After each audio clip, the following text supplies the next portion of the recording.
mais família, mais um tempo aqui de mesa, de comunhão, um tempo de compartilharmos aí a palavra e poder entender aquilo que Deus tem para nossas vidas nesse novo dia. Agradecer aqui a alguns irmãos que passaram e que já estão por aqui. Ana Paula, Aline, muito bom vocês estarem por aqui, obrigado pelo carinho.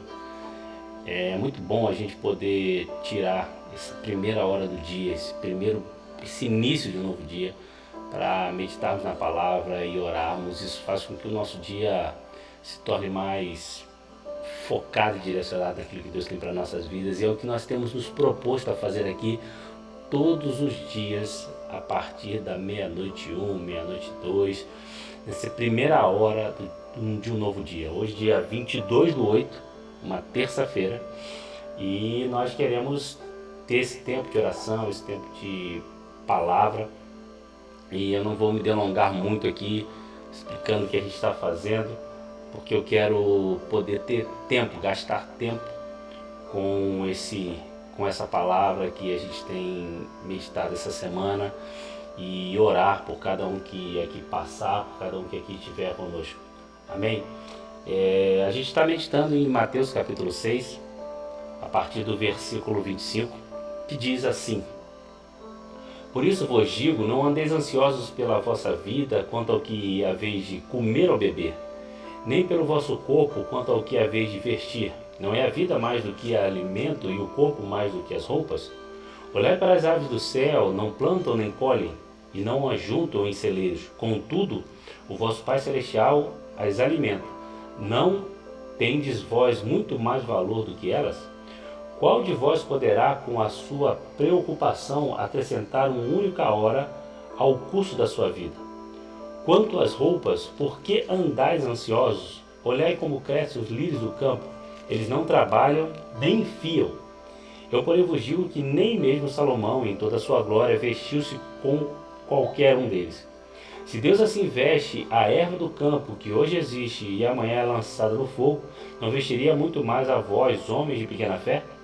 Portanto, não andeis ansiosos, dizendo o que comeremos, o que beberemos, ou com o que nós vestiremos, pois os gentios preocupam-se de todas essas coisas. De certo, vosso Pai Celestial bem sabe que necessita de todas elas.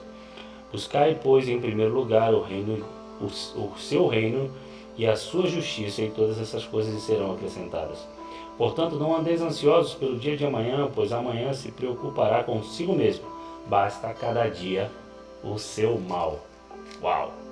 Esse texto é incrível. Eu acho que é um texto que ele é muito atual quando se fala do mal do século, a ansiedade e a depressão. A gente falou aqui ontem, no primeiro dia de meditarmos esse texto, o quanto nós temos sido consumidos pela ansiedade, pela depressão. O quanto essa doença tem nos tomado e sem nem percebermos, né? Ela é uma doença sorrateira, vamos dizer assim, é uma doença que ela nos acomete sem percebermos.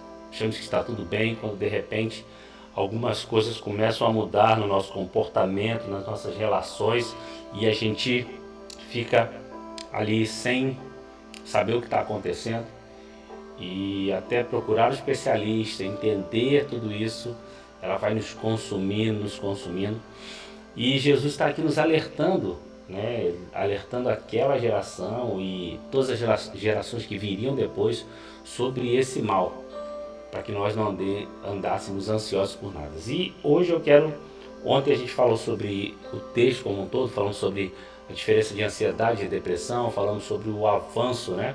Que na maioria das vezes a ansiedade vira uma depressão, ou às vezes nós temos direto a depressão, né? E agora nós vamos nos alimentar de partes desse texto até o fim dessa semana. Vamos ler novamente só o versículo 25 e 26, que diz assim: Por isso vos digo, não andeis ansiosos pela vossa vida, quanto ao que haveis de comer ou beber, nem pelos vossos corpos, quanto ao que haveis de vestir. Não é a vida mais do que o alimento e o corpo mais do que as roupas? Olhai para as aves do céu, não plantam nem colhem e não ajuntam em celeiros, contudo o vosso Pai Celestial as alimenta. Não tendes vós muito mais valor do que elas? Essa primeira parte deixa bem claro o valor que nós temos para Deus. Jesus vai começar a falar sobre a gente não se preocupar com o que nós vamos comer, o que nós vamos beber. E às vezes a gente fica pensando que é muito fácil, né? Não, é só não pensar, não é assim. A gente precisa se preocupar com o que vai comer, trabalho e tal. Sim, a gente tem esse cuidado, essa preocupação. Mas aqui quando ele começa falando sobre ansiedade, é porque a ansiedade ela é uma doença que faz com que você se preocupe com um futuro que você nem sabe se ele vai existir. Na maioria das vezes, a ansiedade te faz projetar um futuro que não vai existir. Então, às vezes a gente está hoje aqui preocupado que amanhã não tem o que comer. E às vezes, realmente, nós temos na nossa despensa faltando alguma coisa, mas quem te garante que amanhã algo não vai surgir para você se alimentar? É claro que você pensa, não, mas eu tenho que pensar, eu tenho que trabalhar, eu tenho que correr atrás, eu tenho que pedir alguém, sim, mas você precisa entender que num dado momento você vai receber o recurso necessário e que se também não receber o recurso necessário, toda a preocupação que você está tendo antes do fato em si não vai te trazer benefício nenhum, não vai me trazer benefício nenhum a não ser uma doença, a não ser um mal que vai abalar com as nossas estruturas emocionais e físicas. Então Jesus está nos alertando aqui, olha, a ansiedade não resolve o nosso problema. A ansiedade não traz a solução que nós precisamos. Porque se nós nos preocuparmos com o que vestir, com o que comer, essa preocupação vai nos adoecer, vai gerar essa ansiedade em nós e essa ansiedade não vai trazer a solução do problema. E aí ele vai trazer, no versículo 26, qual é a solução do problema. Qual é, o que é que faz com que faça sentido em nós não nos preocuparmos com o que comer ou com o que vestir. Não tendes vós mais valor do que elas? O Pai, o seu Pai, o meu Pai, nos valoriza mais do que qualquer criação da natureza. Então, se não falta nada para os pássaros, se não falta nada para os peixes, se não falta nada para as plantas e lírios, quanto mais para nós que somos seus filhos.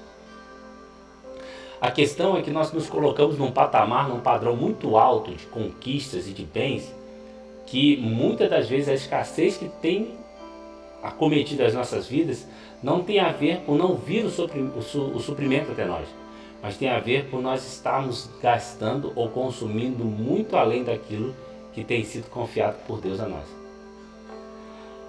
A palavra também vai nos dizer que aquele que é fiel no pouco, Deus colocará no muito. E a gente muitas das vezes ouve esse versículo, ouve essa expressão para falar sobre dízimo, sobre oferta na igreja. Mas não, Deus te deu de repente agora um casamento.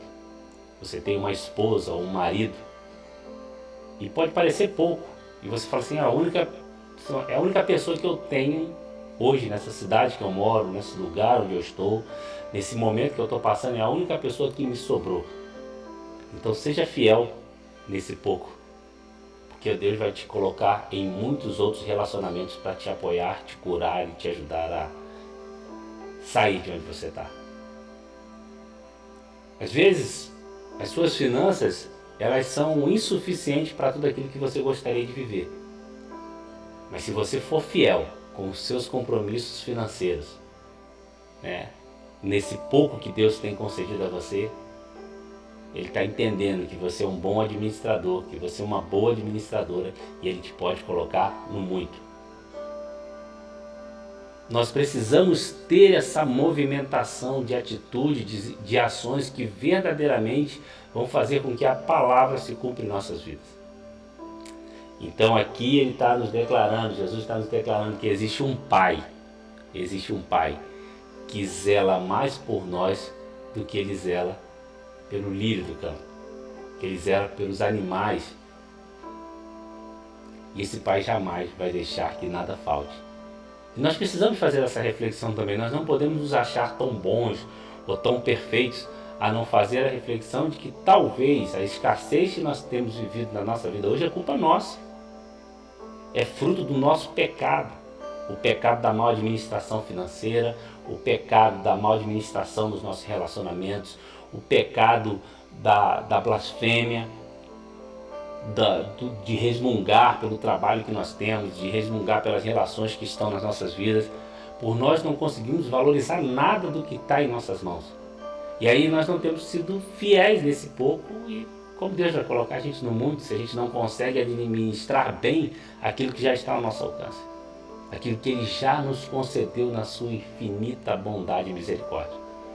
Então que nós possamos experimentar essa bondade do Pai, esse cuidado do Pai, que já está disponível, já está disposto para nós, já está nas nossas mãos. Nós precisamos entender isso, porque às vezes nós estamos querendo mais e mais e mais e mais, sem valorizar aquilo que já está entregue, que já foi concedido a nós. Uma família, um trabalho, uma casa. Nós já temos tudo e queremos mais. Temos deixado nos levar pelo consumismo dos tempos modernos, pela atualização do celular. Sempre eu preciso do mais novo, eu preciso do mais atual. E essa inconformidade e essa inconstância em se agradar, ou a insatisfação melhor, de se agradar com aquilo que nós temos, tem nos gerado ansiedade. Porque nada nunca está bom e a gente está sempre ansioso para conseguir mais, para ter mais, e nos endividamos e destruímos relacionamentos e fechamos portas de trabalho, de oportunidades, porque estamos sempre preocupados com um futuro que talvez nem venha a existir. Então eu quero te convidar nesse início de dia, nessa primeira hora de um novo dia, para orarmos para que o Senhor guarde o nosso coração, nos ensine a administrar o que nós já temos em nossas mãos e que Ele possa nos colocar no muito, porque nós temos sido fiéis no pouco que Ele tem colocado em nossas mãos. Vamos orar? Feche os teus olhos, vamos ter esse tempo de oração. Pai, obrigado pela oportunidade, pelo privilégio de podermos nos colocar perante ao Senhor e falar contigo e saber que por intermédio de Jesus Cristo o Senhor nos ouve. Pai, nos permita, Senhor Deus, experimentar a Tua vontade para as nossas vidas. Nos permita conhecer o Teu desejo para cada um de nós.